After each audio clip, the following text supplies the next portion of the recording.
Assalamualaikum warahmatullahi wabarakatuh. Perkenalkan, saya Ahiril Anwar Harahap dengan NIM 1205031049.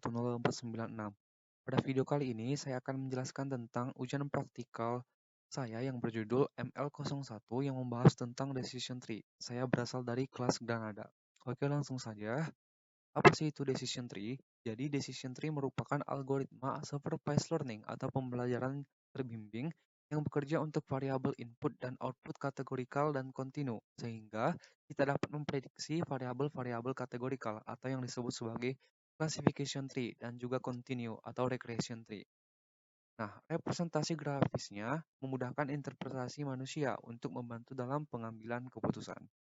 Selanjutnya, pohon merupakan struktur seperti diagram alir dengan kondisi if-else, seperti yang dapat kita lihat pada gambar berikut. Kemudian, ini adalah flowchart untuk decision tree, di mana dimulai dengan start, yaitu menghitung entropi awal sistem berdasarkan variabel target, kemudian menghitung information gains-nya, kemudian memilih information gains yang paling maksimum sebagai decision node, kemudian mengidentifikasi leaf nodes-nya, dan apabila leaf nodes-nya mampu mengklasifikasikan data secara keseluruhan dengan sempurna, maka decision tree-nya selesai. Namun jika tidak, maka akan dilakukan perulangan mulai dari menghitung information gains-nya kembali. Dan untuk flowchart dari kode program yang akan kita bahas adalah sebagai berikut. Dimulai dari import library start, kemudian import library yang dibutuhkan, mulai dari pandas, kemudian numpy, matplotlib, dan lain sebagainya. Kemudian kita download dan import datasetnya. Kemudian kita deklarasikan future vector dan variable targetnya. Kemudian kita lakukan split data training dan juga testing. Kemudian kita encode variabel, yaitu kita transformasi datanya. Kemudian kita inisiasi classification decision tree classification dengan gini index. Kemudian kita cek akurasinya. Kemudian kita inisiasi lagi dengan entropi, kemudian kita cek lagi akurasinya. Kemudian selanjutnya adalah kita lakukan evaluasi performa model classification dengan confuse matrix. Kemudian kita lakukan yang terakhir adalah visualisasi data dan selesai. Oke, untuk tidak memperpanjang waktu, selanjutnya kita langsung ke kode programnya saja. Jadi ini adalah kode program yang belum dilakukan perubahan. Jadi ada beberapa perubahan yang akan saya lakukan. Yang pertama adalah saya akan melakukan import data yang baru, kemudian melakukan transformasi data dengan cara label encoder bukan kategori encoder lagi. Kemudian yang ketiga adalah melakukan max depth atau merubah parameter pada gini index dan juga entropy index dengan max depth sebanyak 5. Kemudian yang keempat adalah melakukan visualisasi data. Ada 4 perubahan yang akan saya lakukan. Jadi ini adalah data yang codingan yang belum diubah. Di sini import library-nya dulu, sama seperti ini.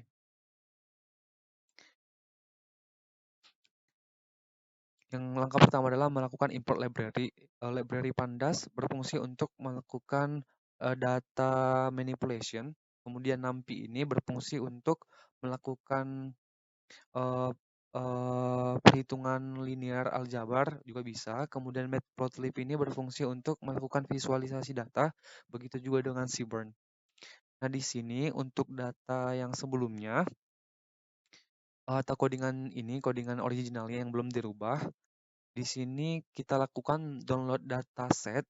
Ini download datasetnya secara langsung dari GitHub, sedangkan untuk dataset codingan yang sudah saya rubah ini caranya dengan mengimport datasetnya yang sebelumnya sudah saya download dari Kaggle, yaitu dataset karyawan. Setelah saya download, kemudian saya upload di sini. Cara uploadnya adalah klik yang ini dulu, file yang ini, kemudian klik di sini upload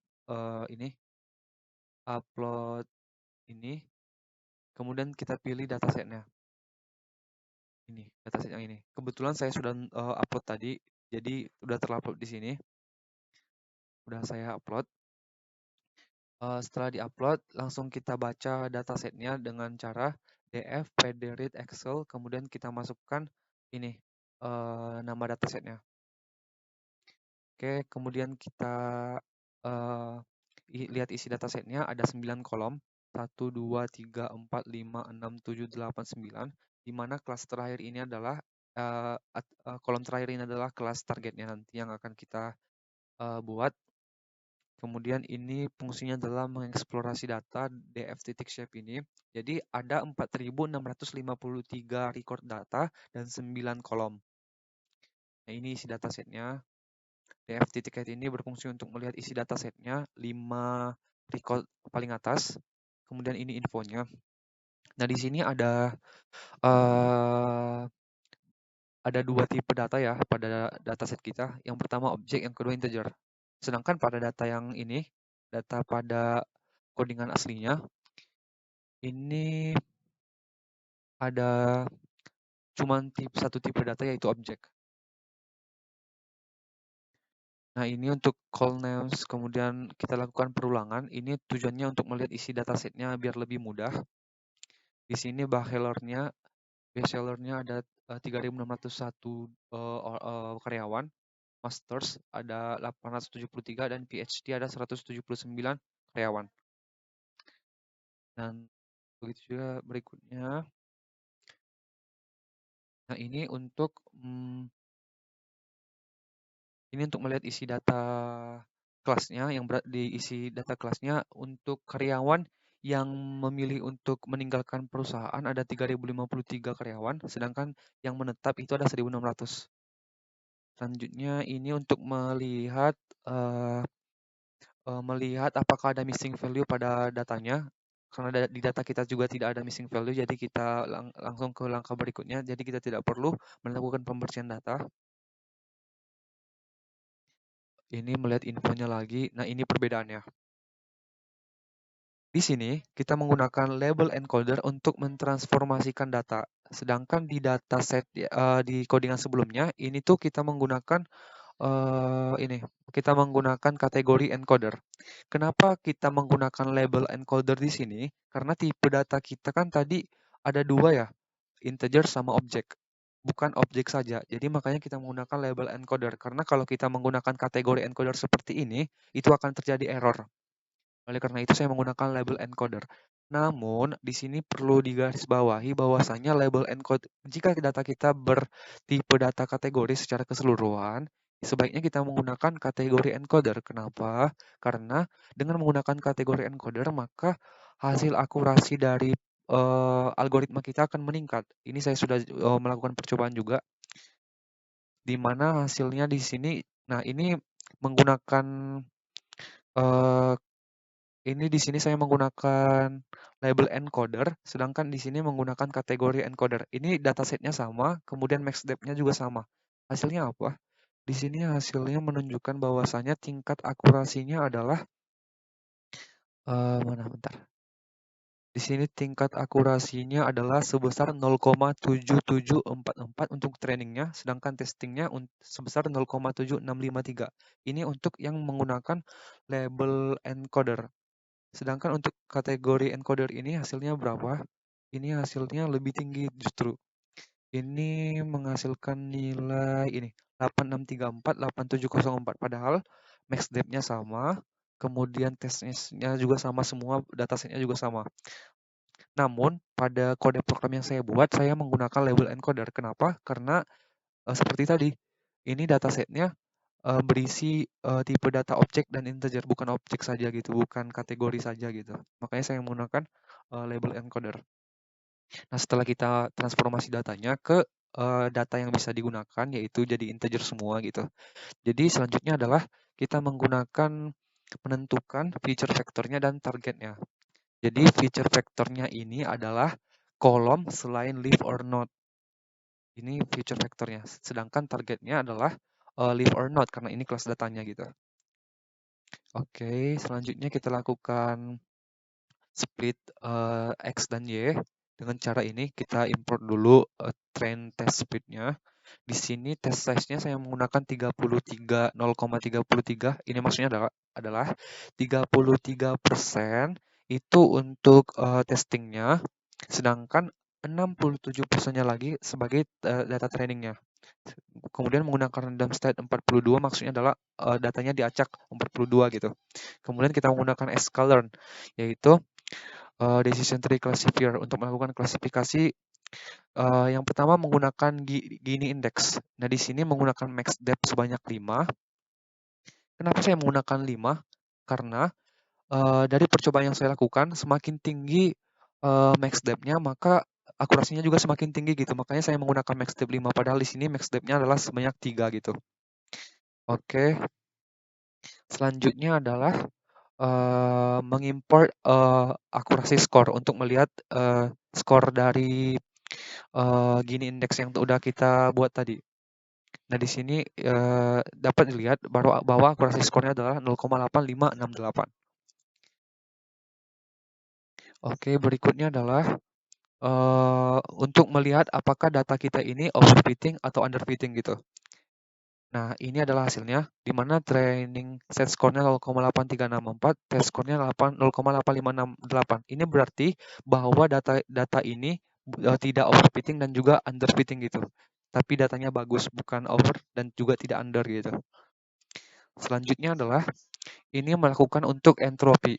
Tadi gini, sekarang entropi. Nah, perbedaannya adalah apa? Tinggal di codingannya aja berbeda sedikit di sini. Ini creation-nya entropi di sini kan. Kalau yang tadi di sininya gini. Creation-nya gini kalau untuk gini. Sedangkan untuk entropi tinggal ganti itunya lagi. Ganti mana? Ini entropi. Nah, max step-nya juga 5. Kenapa sama-sama 5? Agar kita bisa membandingkan mana yang lebih baik antara gini dan entropi. Oke, setelah itu ini hasilnya 0,8364, 0,8568. Ternyata antara gini dengan entropi hasilnya sama. Dari datasetnya, dari trainingnya juga sama, testingnya juga sama-sama angka yang menunjukkan angka yang bagus gitu, 0,83 dan 0,8568. Oke, selanjutnya confusion matrix. Confusion matrix ini bertujuannya apa? Confusion matrix ini untuk sebagai alat melihat performa dari classification algoritma yang telah kita lakukan. Nah, di sini confusion matrixnya adalah 975, 29, 191, 341. Nah, ini adalah classification report-nya. Di sini bisa kita lihat akurasinya 0,86, leaf-nya 0,84 untuk precision-nya, dan lain sebagainya. Nah, di selain kita melakukan proses klasifikasi, juga di sini saya membuat visualisasi data. Ini visualisasi data untuk berupa text representation, biar ini untuk yang secara teks ya. Ini dia. Nah, ini untuk grafiknya. Ini grafik sederhana. Caranya kita import tree dari scikit-learn. Ini hasilnya. Nah, agar lebih menarik gitu, ini kita ada tambahkan atribut lagi. Ini feature name dan target name. Feature name ini sama kayak yang tadi, seluruh kolom kecuali kelas datanya, target name ini kelas datanya gitu. Nah, ini hasilnya. Nah, ini fix size-nya ukurannya 25,20. Nah, ini hasilnya.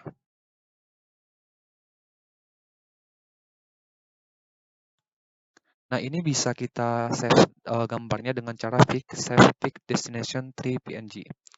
Nah, itu dia perbandingan antara codingan yang udah dimodifikasi dan yang belum. Oke, selanjutnya kita masuk ke kesimpulan.